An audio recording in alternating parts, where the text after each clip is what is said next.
अगर आप भी लेना चाहते हैं देश दुनिया की तमाम जानकारी तो आज ही सब्सक्राइब करें हमारे चैनल को। साथ ही नीचे दिए बेल आइकन को जरूर दबाएं ताकि हर अपडेट आप तक पहुंच सके। नमस्कार, प्रभात साक्षी न्यूज नेटवर्क और आप सभी का स्वागत है। कोरोना काल में सबसे ज्यादा प्रभावित हुई है बच्चों की पढ़ाई। अब देखिए कि मार्च महीने से स्कूल बंद हैं, अब बच्चे परेशान हैं।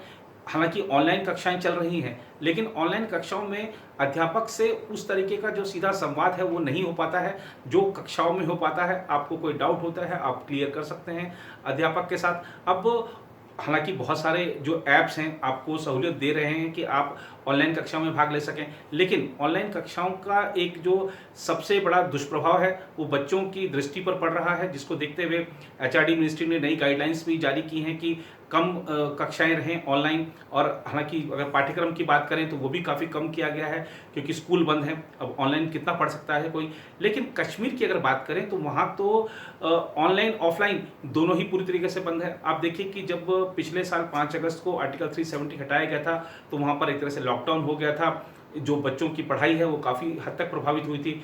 स्कूल खुले वर्ष के अंत में, लेकिन कुछ समय ही खुले थे कि कोविड-19 आ गया वर्ष के शुरू में, इस वर्ष के शुरू में। अब फिर से लॉकडाउन लग गया, बच्चे फिर से घर पर हैं। अब कश्मीर की बात करें तो सुरक्षा कारणों से वहाँ पर इंटरनेट की जो गति है वो उसको 2G पर रखा गया है।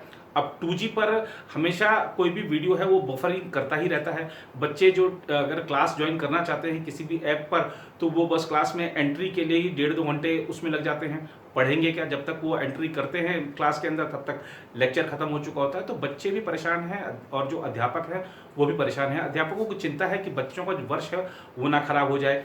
अब बच्चों के माता पिताओं की भी स्वाभाविक चिंता है। कश्मीर में बड़ी संख्या में ऐसे हमारे होनहार शिक्षक हैं, अध्यापक हैं जो कि अपने स्तर पर स्टेप ले रहे हैं, बच्चों की पढ़ाई करा रहे हैं। हमने आपको पिछली रिपोर्ट में दिखाया था एक बार कि किस तरीके से सुबह 5 बजे एक कक्षा शुरू की गई है, उसमें लोग बड़ी संख्या में दूर दराज से बच्चे आते हैं पढ़ने के लिए। सोशल डिस्टेंसिंग के नियमों का पालन किया जाता है। आज भी हम आपको दिखाएंगे कि किस तरह से सोशल डिस्टेंस बैचेस शुरू किए गए हैं। खासतौर पर आप देखिए कि उन स्कूलों में जिनमें एक क्लासरूम में 100 लोग तक बैठ जाते थे वहाँ पर 10 लोगों को ही क्लास में बुलाया जा रहा है और सोशल डिस्टेंसिंग का पूरा ध्यान रखा जा रहा है। और जो अध्यापक हैं उनकी वाकई दाद देनी पड़ेगी कि उनको बच्चों के करियर की, बच्चों की शिक्षा की चिंता है और इसके लिए उन्होंने ये कदम उठाया। पूरी तरीके से सारे मानकों का पालन किया जा रहा है। आइए आपको दिखाते हैं किस तरीके से क्लासेस चल रही हैं, छात्रों की क्या समस्याएं हैं, छात्र इन जो सोशल डिस्टेंस बैच शुरू हुए हैं इस पर क्या कहना चाहते हैं और जो अध्यापक हैं जिन्होंने ये पहल की है वो क्या कह रहे हैं। अस्सलाम वालेकुम, मेरा नाम मुनीर अहमद है। मैं मैथमेटिक्स लेक्चरर हूँ। मैं श्रीनगर में 2 जगहों में पढ़ाता हूँ, डाउनटाउन में नवाकदल में और सौरा में। अगर हम बात करें as far as concern education के बारे में, इस टाइम पूरा जम्मू कश्मीर में जो एजुकेशन सिस्टम है पूरी तरीके से बैठ गया है। ना ही कोई इंटरनेट की कोई फैसिलिटी है। अगर हम यहाँ बात करें इंटरनेट की, यहाँ इस टाइम हमारे पास 2G अवेलेबल है जिसमें हम बच्चों को पूरी तरीके से प्रॉपर एजुकेशन नहीं दे पाते हैं। उसमें अगर हमने स्टार्ट किए थे ज़ूम क्लासेस, हमने स्टार्ट किए थे, उसमें भी वीडियोस बफरिंग होती है। कभी क्या होता है कि हम बच्चों को पढ़ा रहे होते तो बच्चे अभी वो अटेंड करने की कोशिश करते हैं तो उनका नेटवर्क वहाँ पे लो हो जाता है। तो एज़ फार एज़ कंसर्न मैं Jammu Kashmir state government, central government से अपील करना चाहता हूँ कि आप जल्द से जल्द 4G जो है रिस्टोर करें ताकि जो हमारे जम्मू कश्मीर के बच्चे हैं उनको भी स्टडी में फ़ायदा मिले। अगर आप देखेंगे कि जम्मू कश्मीर के स्टूडेंट्स और रेस्ट ऑफ अदर स्टेट्स के स्टूडेंट्स कहाँ पे हैं इस टाइम, जो बाहर के स्टेट्स के स्टूडेंट्स हैं उनको हर एक फैसिलिटी अवेलेबल है। In case of Jammu and Kashmir students, इनको यहाँ पे बहुत सारी मुश्किलातों का सामना करना पड़ता है। हर साल यहाँ पे ड्यू टू डिस्टर्बेंस की वजह से भी प्रॉब्लम होती है। रिसेंटली पहले आर्टिकल 370 की वजह से यहाँ बहुत लॉकडाउन हुआ था। कुछ फिर उसके बाद कुछ नॉर्मलाइज हो गई थी हालात, तो बच्चे कुछ ही दिन स्कूल हो चले गए थे, तो फिर ये कोविड-19 का मसला आ गया। तो हमने फिर स्टूडेंट्स टीचर से अपील की थी कि आप बच्चों का वो ऑनलाइन क्लासेस ले ले। टीचर फैटर्निटी से मैंने अपील भी की थी कि ऑनलाइन क्लासेस ले ले, आप असेसमेंट शीट्स बनाएं, बच्चों को कंटेक्ट रखे स्टडीज़ की तरफ। मगर due to poor connectivity of internet की वजह से वो सारा सिस्टम जो है फेल होता दिखाई दे रहा है। तो बहुत सारे टीचर्स कोशिश कर रहे हैं, हर जगहों पे स्कूल्स में इस टाइम ऑनलाइन क्लासेस चल रही है, मगर वो टोटली हाईली सेटिस्फाइड नहीं है इसमें, क्योंकि यहाँ पे परफेक्टली वो स्पीड इंटरनेट की नहीं है। मैं अपील करता हूँ आपके माध्यम से कि पूरे स्टेट गवर्नमेंट को या सेंट्रल गवर्नमेंट को यहाँ पे 4G रिस्टोर की जाए, ताकि हमारे जम्मू कश्मीर के जो बच्चों का फ्यूचर है वो सेफ़ हो जाए। हमने यहाँ अपने लेवल पे सोशल डिस्टेंस बैच स्टार्ट किए, श्रीनगर में सबसे पहले यहाँ नवाकदल से हमने स्टार्ट किए थे। तो उसमें हमने बहुत सारे बच्चों को बुलाया, जिनको हमने 5 से 10 तक की लेंथ रखी, बच्चों को ग्रुप वाइज हमने पढ़ाया।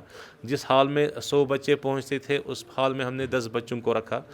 प्रॉपर सोशल डिस्टेंस, प्रॉपर जो प्रोटोकॉल्स है वो हमने फॉलो किए। इनको मास्क साथ होते हैं बच्चों को, even sanitisers are available here. तो हम अपनी तरफ से कोशिश कर रहे हैं, बहुत सारे टीचर्स कोशिश कर रहे हैं कि सोशल डिस्टेंस बैचेस वो स्टार्ट करने की कोशिश कर रहे हैं, मगर फिर भी यहाँ कुछ न कुछ कमी है। जो यह सबसे बड़ी प्रॉब्लम है इंटरनेट की, वो सबसे मेन इशू जम्मू कश्मीर में रहा है। तो कम से कम ये यहाँ पे रेस्टोर होना चाहिए, ताकि हमारे बच्चों का फ्यूचर सेफ़ हो। अस्सलाम वालेकुम वरहमतुल्लाह। मेरा नाम गफरान रशीद है और मैं बिमना से हूँ। मैं क्लास 12th में पढ़ता हूँ। ये जो कोविड का पेंडेमिक है, इस हवाले से आज मैं बताना चाहता हूँ कुछ, कि हमने अगस्त 2019 से यहाँ पे कंटिन्यूसली इंटरनेट ब्लॉकेज है। तो उसके बाद इंटरनेट को फिर से उसकी कनेक्टिविटी 2G पे रखी गई फरवरी से। तो उसके बाद जब कोविड का ये जो पेंडेमिक आया, तो इस वजह से स्कूल्स पूरे बंद हो गए, तो एजुकेशन सिस्टम पूरा बंद हो गया। तो इनने फिर एक इनिशिएटिव स्टार्ट किया, एक स्टेप लिया कि हम ऑनलाइन क्लासेस करेंगे। लेकिन यहाँ पे जो स्पीड है इंटरनेट की वो 2G है, तो उस पर हम प्रॉपर फंक्शनिंग नहीं हो पा रही है, ना पूरे तरीके से वीडियो चल रहे हैं, कंटिन्यूसली बफर हो रहा है। जूम क्लासेस में अभी कंटिन्यूसली एक तो पिक्सल क्वालिटी अच्छी नहीं आ रही है, साउंड क्वालिटी अच्छी नहीं आ रही है।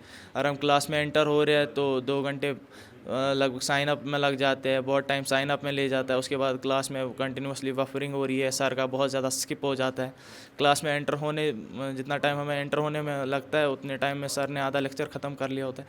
सो कंटिन्यूसली हम 2G की वजह से जो हम परेशानियाँ फेस कर रहे हैं, जो हम सफरिंग्स फेस कर रहे हैं, एजुकेशन सिस्टम में बहुत ज़्यादा लॉस हो रहा है। अगर अब आहिस्ता आहिस्ता हर जगह सब कुछ अनलॉक की ये जो प्रक्रिया शुरू हो गई है, लेकिन एजुकेशन सिस्टम जो ऑनलाइन अभी भी है, लेकिन कश्मीर में ये मुझे लगता है किसी हद तक सफल नहीं रहा, क्योंकि यहाँ पे जो 2G इंटरनेट की जो कंटिन्यूसली जो कनेक्टिविटी है वो 2G पे है, और यहाँ के बच्चों ने कुछ खास नहीं उस पर ना समझ सके ना पढ़ सके। अब टीचर्स एक इनिशिएटिव स्टार्ट कर रहे हैं, छोटे छोटे बैच ले रहे हैं और सोशल डिस्टेंसिंग बैच वहाँ पे पढ़ा रहे हैं, और हम अपनी लाइफ को रिस्क में डाल रहे हैं, जा रहे हैं उन ट्यूशन्स में, क्योंकि हमारी मजबूरी है, वरना हम बहुत पीछे हैं। हमें पता नहीं है सिलेबस का, ना हमें पता है कितना पढ़ना है, क्या करना है।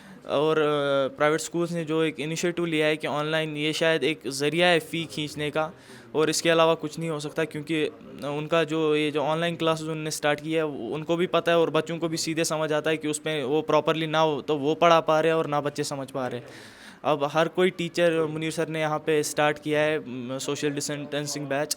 इसमें 5 या 6 बच्चे एक ग्रुप में आते हैं और पूरी प्रिकॉशंस के साथ यहाँ पे बच्चे पढ़ते हैं।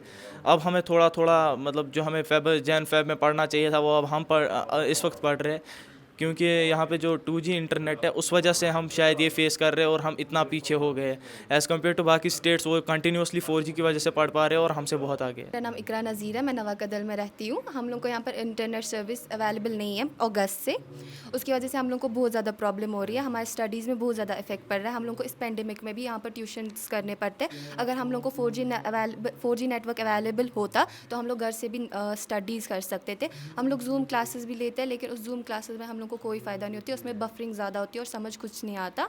उस वजह से हम लोगों ने यहाँ पे सर ने बैच स्टार्ट किया। उसमें हम लोग कुछ बच्चे आते हैं, सोशल डिस्टेंसिंग का पूरी तरीके से ख्याल रखा जाता है, और इसकी वजह से हम लोगों को बहुत ज़्यादा फ़ायदा मिला। तो हम चाहते हैं हम लोगों को 4G नेटवर्क स्टार्ट करें, ताकि हम लोग अच्छे से सेफ्टी के साथ घर पे भी पढ़ाई कर सकें। जी, मेरा नाम जुनैद रैना है और मैं खानियार का रहने वाला हूँ। हम यहाँ पे मुनीर सर के पास पढ़ रहे हैं नवाकदल में। सोशल डिस्टेंसिंग बैच चल रहा है यहाँ पे, और हम बहुत ज़्यादा शुक्रगुज़ार हैं मुनीर सर के कि उन्होंने ऐसे हालात में, मतलब पैंडमिक के हालात में उन्होंने हमें पढ़ाया, जहाँ जहाँ कन्फ्यूजन्स थे हमारे वो क्लियर किए। और ऐसा मतलब पहली बार हुआ कि कोई टीचर आगे आया, नहीं हम इस पैंडमिक के हालात में भी पढ़ाएंगे। और हमारी हर तरह से हेल्प की मुनीर सर ने। और अगर इंटरनेट फैसिलिटीज़ होती यहाँ पे 4G चालू होता तो हमें ज़रूरत नहीं थी कि अपने घरों से बाहर निकले। मुनीर सर हमें ऑनलाइन भी पढ़ा सकते थे या कोई और जगह हम ऑनलाइन पढ़ सकते थे। हम अपनी लाइफ को रिस्क में डाल के यहाँ पे आ रहे हैं और यहाँ पे पढ़ रहे हैं अभी। वो इस वजह से सिर्फ क्योंकि यहाँ पे इंटरनेट फैसिलिटीज़ अवेलेबल नहीं है। इंडिया के हर एक कोने में अगर हम देखें तो वहाँ पे 4G इंटरनेट चल रहा है, बच्चे वहाँ पे ऑनलाइन क्लासेस दे रहे हैं। लेकिन कश्मीर वाहिद एक जगह है जहाँ पे कोई इंटरनेट फैसिलिटी यहाँ पे नहीं है।